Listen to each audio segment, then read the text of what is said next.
The universe is a machine. It operates with laws. It does not negotiate. It does not feel pity. It has no favorites. Gravity does not forgive the righteous nor punish the wicked. It simply pulls. Fire does not discern between a sacred book and a pile of trash. It simply burns. Biology is a set of cold rules. Blood clots, cells divide, wounds close. And when the rules are broken, when the machine fails, there is no reason. It is just a system failure, a broken gear. She believed in this, not because she was a philosopher, but because she was a keen observer of her own tragedy. She had learned, by force, that expecting an exception to the rule was the shortest path to madness.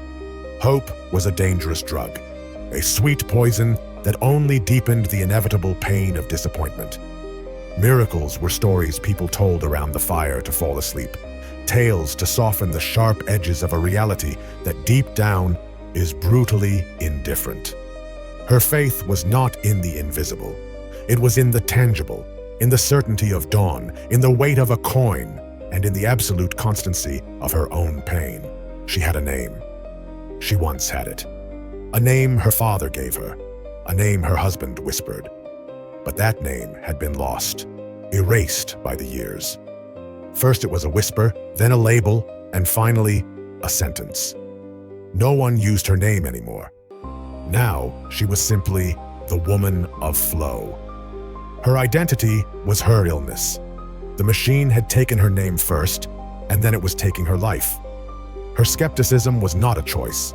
It was a scar that had formed layer upon layer over 12 long years. 12 years, 4,380 days. Her life was measured by that number. 12 years of a hemorrhage that would not stop. 12 years of feeling her own life leaving her, drop by drop, in a constant, humiliating, and unstoppable flow. Her problem was not just the pain, although pain was a constant companion, a dull and hot noise beneath her entire life. Her problem was weakness, the chronic anemia that made the world pale and distant, that made climbing a single step a Sisyphean task.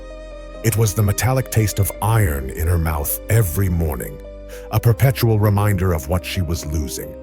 It was the cold in her bones, an internal cold that no blanket in winter could cure.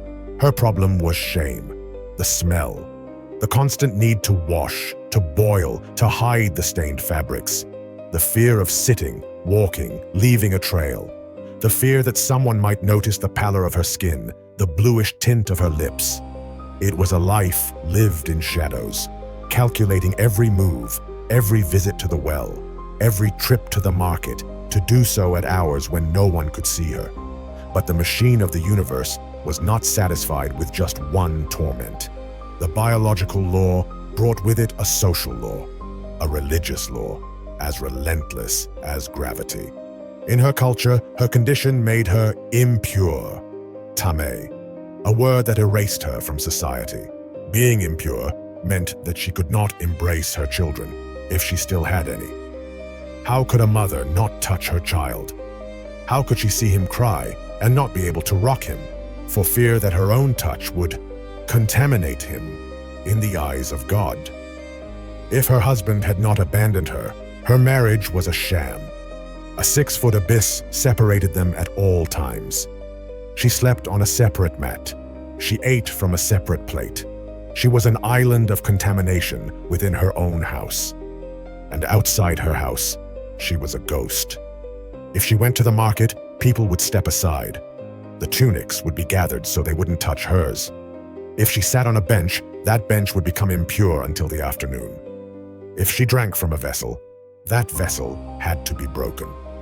She was a leper without sores, a living dead. People did not look at her with hatred. They looked at her with something worse, with fear. The fear of ritual contamination. And the worst of all, she couldn't enter the temple. She couldn't go to God's house. The machine of religion, with its strict rules of purity, had declared her defective. The God that the priests in their white robes spoke of had placed her on an exclusion list. Her suffering was not only physical and social, it was a total spiritual exile. The system told her that the God who created her body was now disgusted by her. In the beginning, in the first year, she was not a skeptic. In the beginning, she had hope. She believed in the system. She believed in the rules of medicine. The text that tells her story is cold and brutal in its summary. She had suffered greatly at the hands of many doctors and had spent everything she had on them. Let's imagine that odyssey. 12 years of searching for a cure. The first doctor, in the first year, was a wise and local man with a garden full of dried herbs. He listened to her kindly, nodded gravely, and prepared a bitter infusion of bark and leaves. "Drink this 3 times a day," he told her. It cost her a month's worth of money, and the blood kept flowing. The second, in the third year, was a priest doctor in a nearby city. He diagnosed that her problem was not of the body, but of the spirit. It was a hidden sin, a punishment. He prescribed a series of ritual baths, costly fasts, and pigeon sacrifices in the temple, which she couldn't even enter, so she had to pay him to do it. She did everything. She immersed herself, fasted until her weakness nearly made her faint. She spent her dowry money, and the blood kept flowing. The third, in the 7th year, was a specialist from Alexandria, a man of Greek science, brought at great cost. He mocked herbs and rituals. His problem, he said, was a disbalance of the humors. His approach was scientific and brutal. He subjected her to cauterizations, to the hot iron applied to her abdomen, which promised to seal the wound from the inside. She screamed, and the smell of her own burnt flesh filled the room. She left there worse than she had entered, with burn scars adding to her internal torment. And the blood, after a brief pause due to trauma, continued to flow. The 10th year. The money had almost run out. She tried charlatans. A mystic sold her a talisman with Hebrew words and Babylonian symbols, a piece of parchment she was to wear under her clothes. Another made her stand in a stream under the full moon while singing. She paid with her last jewelry from her mother, and the blood kept flowing. 12 years. She had sold her jewelry, then her dowry, then the furniture of her house, then the house itself. 12 years of experts, scientists, priests, charlatans, and mystics. 12 years of giving her money, her hope, and her dignity to a healing machine that had only crushed her. And the text concludes with a clinical autopsy. And she could not be cured by any... She was getting worse. Worse. Every attempt to fix the machine broke it more. Her skepticism, therefore, was the only logical result of her life. It was a conclusion based on 12 years of empirical evidence. She did not believe in miracles. She did not believe in medicine. She did not believe in religion. And above all, she did not believe in hope. She had accepted the cold truth. The universe was broken for her, and she would die alone in her prison of impure flesh. Until one day, a rumor crossed the wall of her apathy. A rumor she initially dismissed, as she had dismissed so many others. They were talking about a man, a carpenter from Nazareth, an itinerant preacher without a license, without priestly robes, without a medical diploma. They said impossible things about him. That water turned into wine. She dismissed it, a wedding trick, an illusion for the crowd. They said he healed lepers. She dismissed it. Misdiagnoses, skin diseases mistaken for the true plague. People exaggerated. They said he made the blind see. She dismissed it. Mass hysteria, men who had never truly been blind. She knew how the world worked. Doctors with all their knowledge could not stop his bleeding. An uneducated carpenter was not going to rewrite the laws of biology. It was cruel, she thought, to give people such false hope. He was another charlatan, just a more charismatic one. But the rumor did not stop, and it had a different nuance, a nuance that troubled her. This man not only healed, he broke the rules, the very same rules that had exiled her. The rumor said that he touched the lepers he healed. Madness, a religious crime. Touching a leper was to become impure oneself. What kind of holy man would willingly contaminate himself?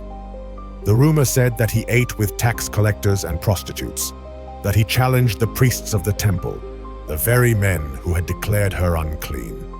This man, apparently, was not afraid of impurity. And then the rumor became a reality. The man, Jesus, was coming to her city. He was on his way to the house of a synagogue leader, an important man named Jairo, to heal his dying daughter. Something in her, a tiny ember that she had believed extinguished for a decade, flickered. It was not faith. It was not hope, not as people understood it. It was something much more primitive. It was the logic of the player who has nothing left to lose. It was the final thought of a drowning soul. I have spent everything on doctors who made me worse. I have lost my money, my house, my name, and my future. I have nothing left. What more can I lose? My dignity? I no longer have it. My life? I am losing it anyway. It was not an act of faith. It was her last act of desperation. The day he arrived, the city was chaos. An immense crowd surrounded him. The text says that they oppressed him. It was not an orderly procession. It was a dense mass of sweaty bodies, shouting, pushing, desperate people, sick people, curious people, all trying to touch him, ask him a question, get something from him. She saw this from the alley where she lived, and her plan, if she had one, evaporated. She was too weak to fight against that crowd, and she was too ashamed to scream. What would she say? "Excuse me, I am impure. Let me pass so the rabbi can heal me." She would be stoned. Her very presence there, accidentally touching others in the crowd, was a crime against the law. Every person she brushed against made her and him impure. It was an act of reckless and absolute selfishness. It could cause a riot. But the pain of 12 years was stronger than the fear of the law. And in her mind, a new idea formed. A desperate, superstitious, almost magical idea.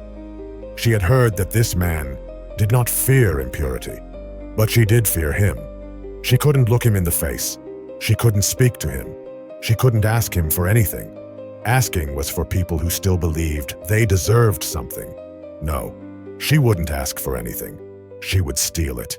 If the power was in her, she had to be radiating from her body. If only, she whispered to herself, part prayer and part plan to steal. If only I touch the edge of his cloak, I will be saved. It was not the theology of a scholar. It was the logic of a thief. She was going to steal a miracle. The edge of her cloak, the tzitzit, the fringes that the law commanded men to wear as a reminder of the commandments. It was a perfect irony. She, who had been condemned by the law, was now going to touch the symbol of the law to be healed. She covered her face with the veil, leaving only her eyes visible.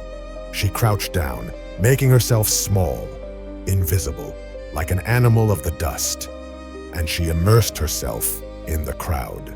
It was a battle, a hell of bodies. Hands pushed her, elbows hit her. Someone stepped on her hand. People shouted at her, not knowing who she was, only that she was an obstacle in the way. She was dizzy from the effort, the dust, and the smell of the crowd. Her heart was pounding hard, not only from the exertion, but from the fear of the sacrilege she was committing. Every person she brushed against was a new violation. Forgive me, she whispered to the dust. The weakness of 12 years threatened to make her collapse, but she kept going, crawling between legs, with her eyes fixed on a single goal, the hem of a dusty tunic. He saw him, the edge of his cloak sweeping the path. He was only a few meters away. He pushed a man, crawled under another's arm. The crowd was moving, and he with it. For a moment, he lost him. Panic flooded her. No, no, no! And then, the crowd stopped for a moment. Jairo, the important man, was urging her to hurry. It was now or never. He reached out his hand. His fingers, trembling from illness, weakness, and fear, closed over the dust. He failed. He stretched out again, and this time his fingertips brushed the rough fabric. It was barely a touch, a brush of his fingertips against a loose thread at the edge. And at that moment, the machine of the universe stopped. It was not thunder. It was not a blinding light. It was a sensation. First, a blow, like a silent lightning bolt that entered through her fingers and traveled up her arm. It was not painful. It was electrifying, as if she had been connected to the very source of life itself. And then, a warmth. A deep warmth that spread through her abdomen. A warmth she had not felt in 12 years. A warmth that replaced the eternal cold of her illness. And then, the miracle. The sensation that had defined her adult life, the constant flow, the drip of her own death, stopped. It was not a slowdown. It was not an improvement. It was a cessation, as if an invisible hand had turned off a tap inside her. Instantly, the flow dried up. The dull pain she had lived with for 4,380 days disappeared, and in its place, a wave of strength, of pure life, surged through her legs. The dizziness was gone. The world, which had always been pale and blurry, suddenly became clear. She saw the colors of people's robes. She saw the sweat on the man's neck in front of her. She could feel the strength in her own knees. She was standing, firm. She was healed. The skeptic had been refuted by her own biology. Reality had changed. The miracle was a fact. Her first emotion was not gratitude. It was fear. The fear of the thief who had achieved the theft. She had it. It had worked. Now she had to run. She had to disappear into the crowd before someone noticed, before the power was reversed, before she was discovered. She began to retreat, to blend into the mass, her secret burning inside her. She was safe. She was healed. She was free. But the machine of the universe, which she had just seen broken, had a master, and he had felt the theft. Jesus stopped. In the midst of the crowd pressing on him, he stopped abruptly. The human tide swirled around him. He turned around, and he did not speak softly. His voice cut through the noise of the crowd. "Who has touched me?" The woman's heart stopped.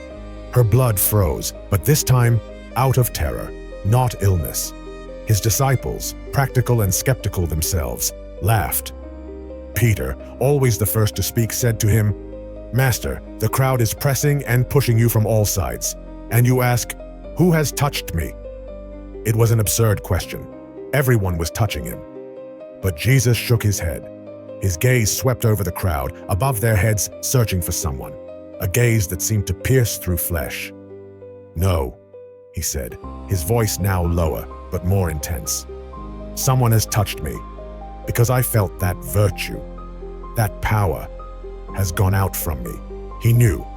The universe had not only broken, someone had extracted energy from its core, and he was looking for the thief. The woman knew she couldn't hide. Her gaze met his, and in his eyes, she did not see the anger of a man who had been contaminated. She did not see the disgust of a priest. She saw knowledge. He knew. The fear she felt then was worse than anything she had ever felt before. She had been discovered. She had committed a religious crime. She had made a holy rabbi impure in public. She had profaned a man of God. The crowd, which moments before ignored her, now fell silent, sensing the drama. People began to step back, creating an empty circle around her and the rabbi. What punishment did she deserve? Public shame? Being stoned for her arrogance? Her miracle was going to cost her her life. Knowing what had been done to her, the text says, trembling and trembling, she emerged from the crowd. She fell to her knees in the dust before him, exposing herself to everyone. And there, in the middle of the street, she told him the whole truth. She told everything. The 12 years, the loss of her name, the despair, the doctors who had taken all her money and worsened her, the skepticism, the mockery of religion, the plan to steal the healing, the touch, and the instant miracle. The crowd listened, breathless. The skeptical, the impure, the ghost, was confessing the miracle. When she finished, there was silence. Everyone was waiting for the judgment of the rabbi, the impure woman who had contaminated him. Jesus looked at her, kneeling in the dust, and he did not retreat in disgust. He leaned toward her, and the words he said were not of judgment. They were words of creation. Child, that single word changed everything. He did not call her woman. He did not call her impure. He did not call her by a name that no longer felt like her own. He called her daughter.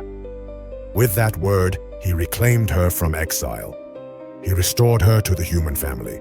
He declared her clean before the law, before the crowd, and before God. Daughter, he said, your faith has saved you. And that was the second shock. Her faith? She had no faith. She had desperation. She had superstition. She had the logic of a ruined gambler. She thought she had stolen the miracle. But he, the owner of power, relabeled it. He saw her act of pure desperation, her will to crawl through the dust and break all the rules for one last chance in a million. And he called it faith. Her faith was not a correct idea in her head. It was the desperate movement of her hand. Go in peace, he concluded, and be healed of your affliction. I didn't believe in miracles. I was right. The universe is a machine that operates with cold and predictable laws. But that day, on that dusty road, the skeptic learned the ultimate truth. The machine is real, yes, but the machine has a creator.